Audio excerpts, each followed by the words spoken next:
Once you've inserted a table into OneNote and maybe even added some data, you're likely going to need to make some adjustments. So we're going to start out in this lesson by working with columns and rows. Sometimes you need extra columns and extra rows. Sometimes you need to remove columns and rows or maybe resize them. That's the kind of thing we're going to do right now here in our user conference notebook. If you were following along in the previous lesson, we added this table to our to-do list section. If you've skipped to this lesson and you've got the exercise files and you'd like to follow along, you can get all caught up by going to the Lesson 4 folder and opening up UC 2008B. Click on the to-do list section and you'll see what I see down here for a table. Well, maybe we realize that once we got our responsibilities assigned that we need to add an extra person to help out with some of these tasks. So we need an extra row. That's what we're going to start off with here, is inserting another row. There's a couple different ways to do that. First of all, if we want the row to show up after our last row, we have to make sure that we've clicked somewhere in that last row. Next, we'll go up to the table menu because here you'll see inserting columns and rows available to us right here at the top. And when we insert a column or a row, we get to choose where. For rows, will it be above or below the row that we just clicked in?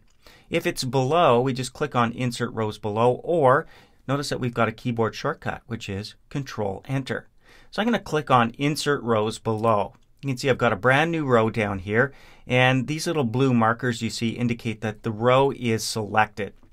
Now if I click in the last cell here and try Control-Enter, I get an additional row.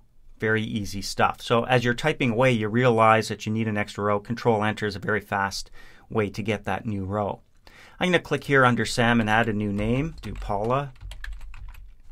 And Paula's going to help out with workshops.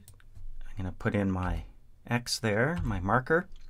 And Paula's also going to help out with the schedule. So click there and put in an X. Now I realize I've got an extra row I really don't need. So to delete a row, we just click in the row we want to delete. We go up to Table and we choose Delete Rows. Now we haven't actually selected multiple rows in this case. We just clicked in the row. So when we choose Delete Rows, away it goes. When we start selecting multiple rows and multiple columns and we choose Delete, all of the selected rows or columns will be removed. So let's do a little bit now with columns. Let's say we want an extra column here between responsibilities and our labels here and data. So I'm going to click after responsibilities here in the first row in the second column. Now I'm going to go up to the table menu, and we saw Insert Columns is available to us right up near the top here. We can use keyboard shortcuts to insert them to the left or the right using Control-Alt-E for the left, R for the right. I want one to the left, so I'm going to choose this one right here, Insert Columns to the left. And what I get is a new column in its smallest or most narrow state. In other words, I can't make this any narrower than it already is. And that's what we're going to talk about next, is resizing things. Maybe responsibilities needs to be a little bit bigger. And you can see as we move to the borders of our columns that we get a double arrow. So if I click and drag, for example, just after responsibilities, when I see that double arrow to the right, I'm actually increasing the width of that column. If I go over to the next border and try to drag that to the left, I can't. I can go to the right, but that's as small as I can make that column. So I've realized now, really all I needed to do is make this a little bit wider. I don't need this column. So by clicking anywhere in the column, I can go up to the table menu and delete that column by choosing Delete Columns. There we go.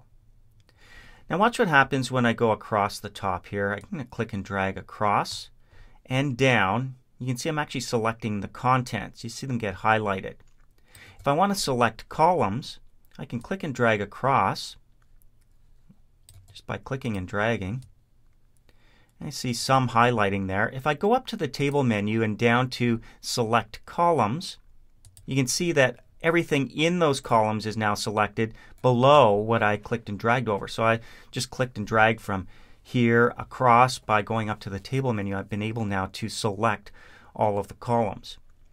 Just a handy little tip, for example, if you wanted to remove these three columns, you could do it by going up to the table menu and choosing Delete Columns. All three are gone. I didn't really want to do that, so I'm going to go up here to my undo button. This is a good time to talk about it.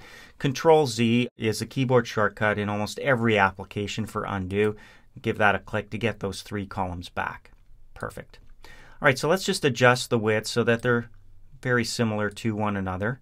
This is not like working with a table or a spreadsheet in some of the other applications where you've got a ruler and you can be very precise with your column widths. This is really just for note-taking, remember. So I'm going to go over to the far right here and stretch that one out too. Now it's looking a little bit more even and uniform. And I'll just make a few minor adjustments here until I get it looking the way that I want. There we go. All right, when I click outside the table, I see the end result, which is a nice, neat way to display some data. Now, I haven't done any formatting to this point. One of the things you might want to do is add a little pizzazz by formatting the contents itself. For example, these X's might look better if they were centered, maybe even a different color, for example, so it's just a little bit more pleasing to the eye. That's the kind of thing we're going to do in the next lesson.